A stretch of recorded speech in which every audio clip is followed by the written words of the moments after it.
On today's episode of Locked On 76ers, Keith and I discuss the latest on James Harden. Is he coming back now? Should we be prepared for that? Or is it just simply going to be a long off season? We'll dive into it next right here, Locked On 76ers. You are Locked On 76ers, your daily Philadelphia 76ers podcast.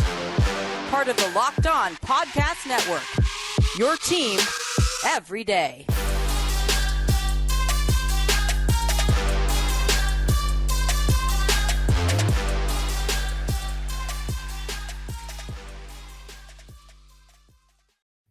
This episode is brought to you by FanDuel Sportsbook, official sportsbook of Locked On. Make every moment more. Visit FanDuel.com, Locked On today to get started. So what's poppin', D? How you been, bro? You been well? Good to be back. Good to be back for another episode this week as the 76ers turn. So, yeah, we're all good. How about yourself? I can't complain. I can't complain at all. Relaxing holiday weekend, I hope. Yeah, it was cool. All right, cool. Good, man. Well, listen, we thank everybody for making Locked On 76ers your first listen every day. We are free and available wherever you get your podcasts, including right here on YouTube, part of the Locked On Podcast Network, your team every day. And I'm Devon Gibbons from 97.5 The Fanatic Radio here in Philadelphia, alongside my co-host and partner, Keith Pompey, TheEnquirer.com. Enquirer, Sixers beat writer extraordinaire. We have a lot to talk about here, from James Harden, Dame Lillard. The saga continues with both of the All-Stars and future Hall of Famers trying to find, at least that's what it appears, trying to find their new destinations through their current teams. No movement there as of yet. Should we prepare ourselves for James Harden to be here for the long term going into the start of the season? We'll talk about that in just a second. We'll also get into what we have to discuss about the free agents that are still out there and what's going on.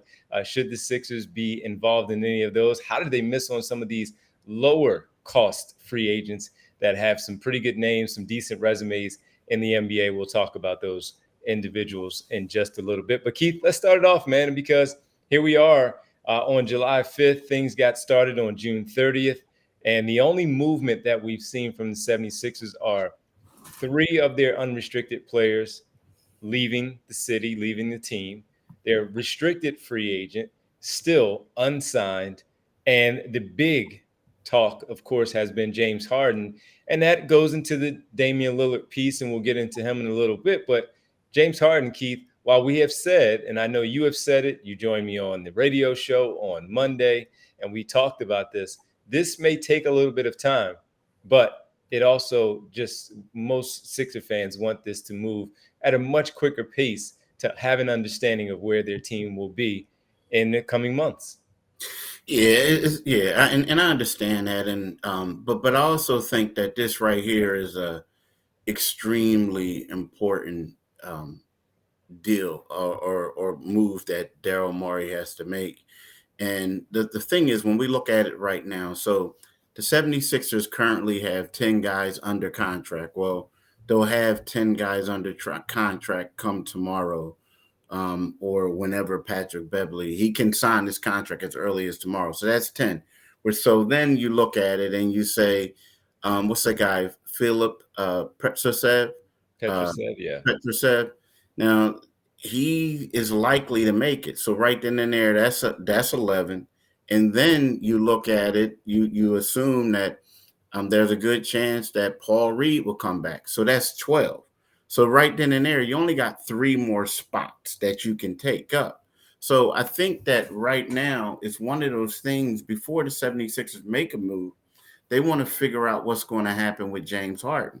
And right now it looks like they're not getting the type of return value that they think that they should get for him, where you get a couple of role players. So with that being said, let's just say if they hurry up and sign 2 more guys, well, or on top of that, and then you still have James, but you got to bring more players coming in. So I think that's where the patience has to be. And not only that, you'll probably get more value for James the closer we get to the season or right after the season starts. So it's one of those things. I get it. It's going to be tough for people, but you have to understand that Daryl is with the team right now in Utah. He'll most likely go with the team to Vegas for Summer League, where all 30 teams are going to be there. And so have conversations. You can negotiate a little bit more and you find stuff out. But right now, I feel like you don't want to make a move just for the sake of making a move. And then, as secondly, it's kind of like you don't want to mess up and you don't have roster spots available. And one thing we got to factor in, y'all, they're trying to keep as much salary cap flexibility for next year as possible. So they're trying to get these expiring contracts. Trying to keep the salary for next year, but still trying to win this year. But the roster just simply isn't as good as the one we saw this past season. Sure, you have added Patrick Beverley and DeAnthony Melton will return, but you do lose role players that were in their roles in the rotation for Doc Rivers' team, where you're talking about Shake Milton and George Niang in particular, and then Jalen McDaniels, who you traded a second-round pick for once you moved on from Matisse Thybulle. So right now the team isn't better than what they were, Keith, when we last saw them, even though they were knocked out of the second round. We don't know that this team is good enough to get to the second round because they don't have the requisite pieces to compete. Where is your wing depth with this team? Sure, you pick up another point guard. Okay, he and DeAnthony Melton, two tough individuals that will go out there and compete. I get all of that. But as you mentioned, the names that are on the roster currently that are filling out the 12, if we also add Paul Reed into the mix, and Petrusev, we'll get that one. Petrusev, yeah. That I mean, that they're just Jaden Springer. Don't know. As good as he may look in Summer League and have a fantastic run there, and what we saw in that final game against Atlanta, since he didn't play much at all against Brooklyn in that season ender and regular season finale, we don't know. So right now, this team is not as good. Yeah. Your starting five is your starting five, but the role players, you only have two that you can count on in a big game, and you need more than just that. So that's the question. And I do know that Sixer fans, as you said, be patient. I don't think they want to rush anything. They just want to know what's going on. And with everyone else making moves, the Sixers able to bring in yet another former Houston player with ties to Daryl Morey and Patrick Beverley. It's not an exciting offseason right now for this fan base at the moment. So that's where things are. I would agree. It's not. And the one thing is, I will say this, like we look at it right now. So you expect Petrusev or Paul Reed to come back. But, last year they were known to be a little bit long and athletic, right? So you got Joel. I forgot about Daniel House. So Daniel House. Yeah, we forgot. Yeah, Daniel House. But last year they were known to be long and athletic. At this particular time, the second tallest guy on the team is Tobias. And Tobias is listed at, he says he's 6'9", but he's actually 6'7" without his shoes on, right? So it's kind of like, whoa, what happened? You know what I mean? So, again, I'm pretty sure they'll get people. But, yeah, you are correct. This roster isn't as good as last year's roster at this particular time. But if they get Norman Powell and Marcus Morris, but then again, who's going to be that star? Who's your second star? Right. Yeah, who's your second star? So I guess that would lean more towards Tyrese Maxey and Tobias Harris to take that mantle and move forward with that one. But with it, part of that, when you talk about that second star, the James Harden conversation cannot be discussed without also mentioning Damian Lillard. That continues to seem to have waves, Keith, of where things are going to go with Damian Lillard. Where do the 76ers factor into the Damian Lillard conversation? Doesn't seem like it's very much, they're very much involved, but we have to discuss it. We'll get into it next because Portland, they have to also do what's best for them. Maybe Miami is not the only destination for them to send the, of course, multi-time All-Star. We'll talk about Damian Lillard, the impact of the 76ers next, right here on Locked On 76ers. Hey, let's talk about FanDuel, right? I'm a big fan of FanDuel, even though I'm not a betting man, which I know it sounds kind of crazy, but I just get into this stuff. See, this is why I like FanDuel. Take your first swing at betting MLB on FanDuel and get 10 times your first bet amount and bonus bet up to $200. See, that's why I'm a big fan, right? That's right. Just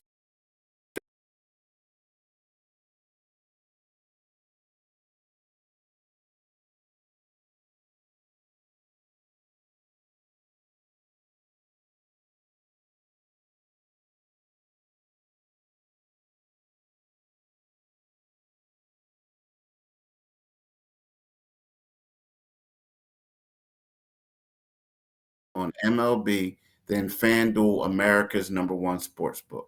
So sign up today and visit fanduel.com/locked on to get your $200 in bonus bets. That's fanduel.com/locked on. FanDuel, official partner of Major League Baseball. Thanks for making Locked On 76ers your first listen every day. Every day is tomorrow on the show. We'll update you on the latest of the Sixers offseason, the free agency, if they make any moves, and of course on the James Harden side of things. Well, Keith, the Damian Lillard part from the Portland Trailblazers angle, he wants out. He has requested a trade or demanded a trade, pardon me, and they're going to try to honor that. And based on all of the reports, it seems like the Miami Heat is the only team that he would like to play for. That's the only destination. Before, we've heard Brooklyn and some others that have been mentioned. Philadelphia, in fact, talked about as a team, but it has quieted down, that has died down a bit, and it seems like there's only Miami. But for the betterment of the team and what they need to do, Joe Cronin as the general manager moving forward, doesn't seem like they like everything involving the Miami Heat when it comes to the return, most notably just being the Tyler Hero piece. So if that doesn't happen, Keith, what are the chances that the Sixers can swoop in, maybe involve themselves in a 3-team deal and get involved maybe if it extends in a 4-team trade? That is more on the Trailblazers side to figure that out. But as 76er fans would like, there are many of them who would like Damian Lillard in this piece. Is there a chance that the 76ers are involved? Maybe not with James Harden going to Portland, but involving a 3-team, and how much of that also has to involve the budding player that is Tyrese Maxey? I think it could happen, but I also do think it will have to involve Tyrese Maxey. Now, who knows? Maybe you could send James Harden and Maxey there, right? The thing is, though, the problem is when you look at the other, I want to say, assets that they can get, it's one of those things where, you look at the Sixers, they don't really have anything like outside of those two players that they can offer. Now, maybe you can say we're going to send Tobias Harris there, and that gives them a versatile big. But do the Sixers really have the draft picks too that to offer like other teams? Like you look at a team like the New York Knicks, like it's no secret that they've been trying to get rid of Randall, right? They say they're not, but they are, right? And then you look at the Brooklyn Nets. Both of those teams have a plethora of assets. Now, the question is, do you guys want to utilize those assets to get a Tyler Hero, though? You know what I mean? Like he's a good player, but are you willing to give up those assets or needed to give to Phoenix or somewhere else just so you could get Tyler Hero in return? So I think it could happen, but at the same time, I think the chances of it happening are extremely small.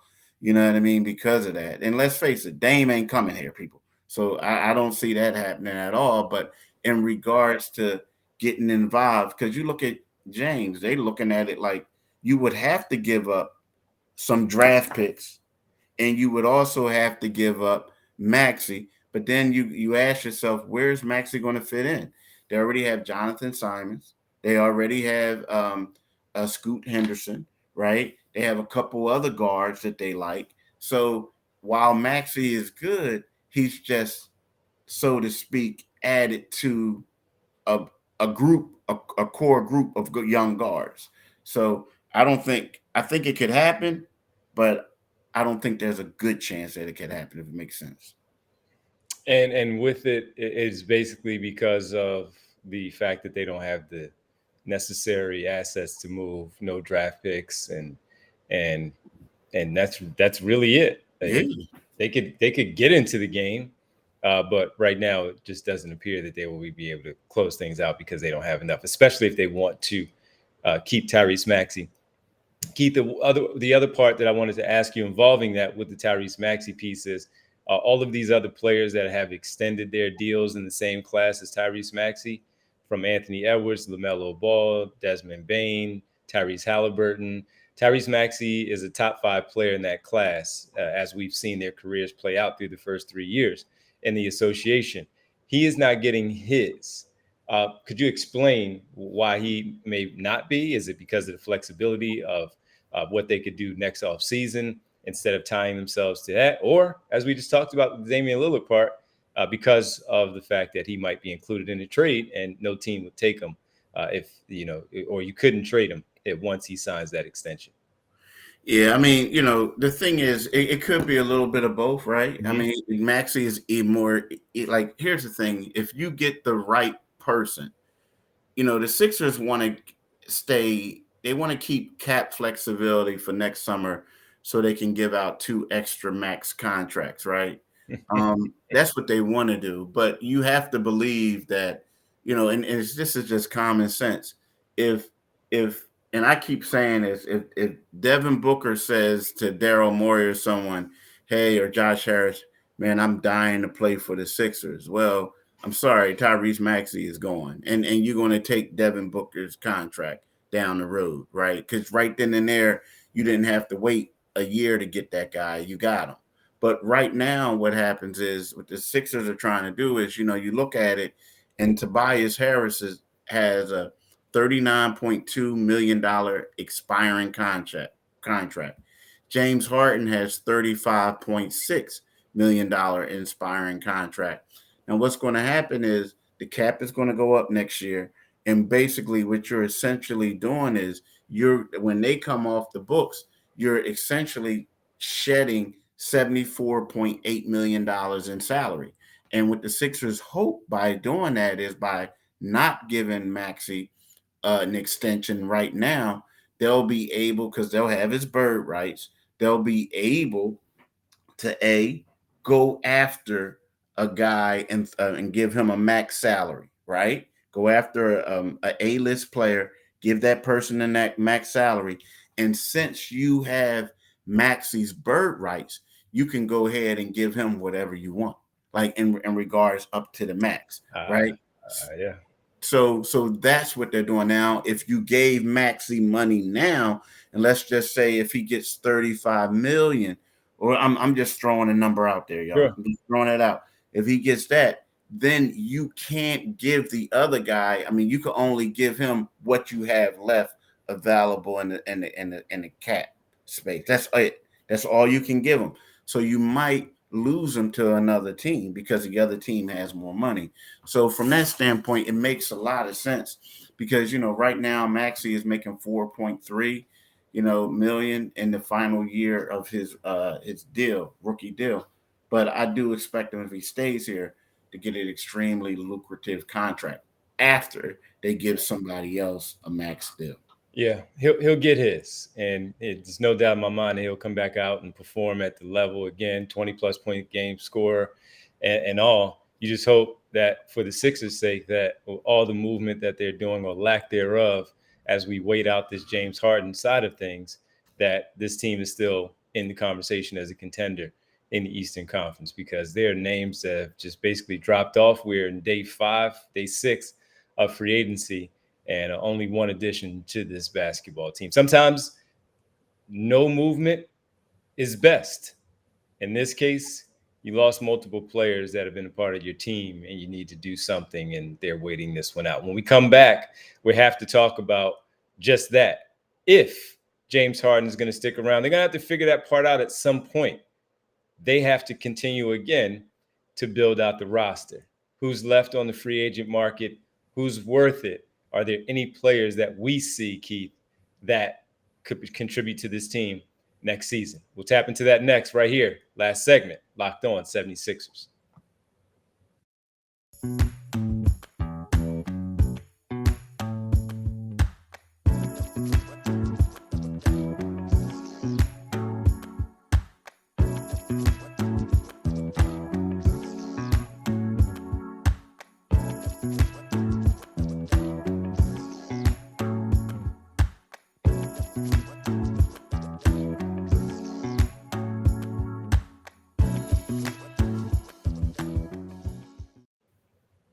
Welcome back to Locked On 76ers. That is Keith Pompey. I'm Devon Givens here on Locked On 76ers.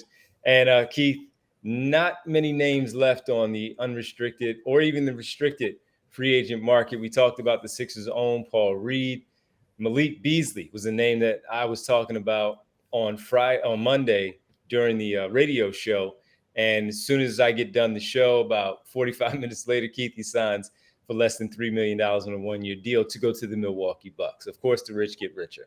So that seemed like a player, as I mentioned him on Monday, that would fit with what the 76ers need. 6'4", 6'5", can shoot, can score off the bench, give them a nice offensive punch. They don't have that opportunity now with him. Are there some, Keith, that still catch your eye when you look at the list? I'll give you one, if you don't mind me saying one first. I've never been the biggest fan since he got his NBA career started or his professional career started. I was very interested during the rebuild era when he came out of UNLV. He was an undrafted player, brought in here, found out. He played for the Delaware 87ers, later on the Blue Coats. And then he found his mark in the NBA with not only Houston, but Detroit, and this last season with the Dallas Mavericks. But here's the problem, and this has been my problem with him. You're always supposed to value yourself at some point to feel like you're good. He thought he was going to be something that he wasn't with the Dallas Mavericks, and he wasn't happy with his role. I think he's a good player. I don't think he's the player he thinks he is. There's nothing wrong with having confidence. Christian Wood, though, Keith, still out there right now. Yeah, he's a great player. I like Christian Wood a lot, but the thing that scares me is that Dallas thing was a great opportunity for him to be the guy. And the things that you said, he didn't really like his role. Well, if you don't like your role in Dallas, what do you think your role is going to be here with Joel Embiid? I mean, you had dudes that you could have been the man. Like, he could have been the third star in Dallas, right? So it's not going to happen here. Like, is he better than Paul Reed? Yeah, he's better than Paul Reed. He's athletic. He can do a lot of things. But I just feel like unless he hit rock bottom, which I don't think he has, it's going to be a problem in the locker room, because how come I ain't playing more? How come I'm not this? How come I'm not that? You know what I mean? For me, it's really, the whole Malik Beasley thing was good to me. And again, I know they already signed, Milwaukee signed him. But the thing is so that's not a guy that's available. But the thing is, if I'm a free agent, and not to change a little bit, if I'm them, I might be a little leery of the Sixers right about now. The reason being is, even if it's a 1-year deal that they're offering, you look at that Milwaukee job, you look at the Milwaukee, and you look at Boston, yep, and you know exactly who the stars are going to be. Now, again, Jaylen Brown has yet. I don't think he signed his contract yet, his extension yet. But you kind of figure out who the squad is going to be. As good as Joel Embiid is, if you're coming to you're trying to win a championship, and as good as Joel Embiid is, you're saying, well, who's going to be his co-stars? I don't know. So you really don't have an idea of it, right? The crazy part is weird. Like, this sounds crazy. A lot of people, and it won't happen. But the one guy that would help him out would have been Matisse, but they didn't want to pay him. I And mean, he's still available. He's a still restricted free available. agent. Yeah. Yeah, he's still available. And like you look at him and like, okay, like we could use him. We could use him next year for long wing in the perimeter. Like, but I don't see that happening. And again, he's another guy that the reason why he's still available because no one, like people think Portland is going to pay him. So no one wants to tie their money up. But now that Dame is leaving, that could open things up for other teams. Yeah. Let me just throw a couple of names at you just to throw yes, no, you can explain, you can add some things to it. Yes, no, maybe. I'll just throw a couple. Mention Christian Wood, another unrestricted free agent, Kelly Oubre. What are your thoughts? Scorer off the bench. We know he can fill it up. Possibility? Yes, no? I like Kelly Oubre a lot, but will he be happy with his role? Right. That's my question. Like, that's my only question with Kelly Oubre. Fair enough. Will he be happy with his role? I like his game a lot. 27 years of age. Mo Bamba. Yeah. No. Okay. I'm okay. Good. And I think I know who the next dude you're going to bring up. Who? Dario Saric? Too many injuries for me. Okay. Okay. Derrick Jones Jr. 26. I like Derrick Jones for a wing. I like him a lot. But the one guy I like that I think they could go after for a minimum. I know he doesn't want that, but Bol. I was getting to him. Okay. Yeah. I was getting to him. Just waived by the Orlando Magic. Yeah, I like him. Or he had to be waived, or his contract would have been guaranteed at, I think, close to over $2 million. Mm-hmm. And they decided to move on. He's out there. He's a hot name. Adding to this, I would also be interested in Bol. But my thing is, he got waived because they didn't want to guarantee $2 million. Woo. Yeah. Well, he's not going to get a vet minimum where it's in that Patrick Beverley number, $3 million, anything like that. He's going to have to settle for most likely less than $2 million. But if he finds the right situation for him, then maybe he would. Yeah. Maybe he would. Grant Williams is restricted. That's probably not going to happen. Because they're going to, they just exactly. You guys really went after him? Right. They don't have any shooting, Keith. And the only one I could think of on this entire list now that, of course, that we mentioned Malik Beasley gone is asking a question about Dylan Windler, 27, didn't work out at all with the Cleveland Cavaliers. You lose George Niang, Tyrese Maxey, James Harden, Tobias Harris, really your only shooters.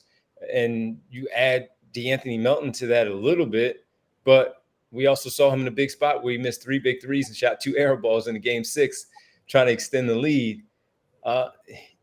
He hasn't done anything. He played like 3 games for Cleveland and they decided to move on, not picking up the qualifying offer for him. He's somebody that can shoot. Do you even take a peek? Is it somebody like Lewis King trying to work out a way onto the roster? Yeah. We're stretching here. Yeah. It's tough. But again, they're trying to have that cap flexibility too. So, Lewis King might get it at least a look. That's what Korkmaz, man. It might be. Korkmaz. Yeah, Bol, it was $2.2 million was the number. He is 23. He'll be 24 at some point during the season. And he's just a very versatile player. He's a role player. He's a player off the bench. And that's where he is. Slim Pickens here, man. Slim Pickens. Yeah, not a lot to work with here on this list. Not a lot to work with. I like Ayo Dosunmu, but that's not going to happen either. All right, man. Well, listen. I don't know. And that's the problem. Patience, as Keith is preaching. Patience. We thank you for making Locked On 76ers your first listen every day. Every day is tomorrow on the show. We'll continue to preach patience as we go through the Sixers off season. Keith, do you mind letting the good folks know where they can find us?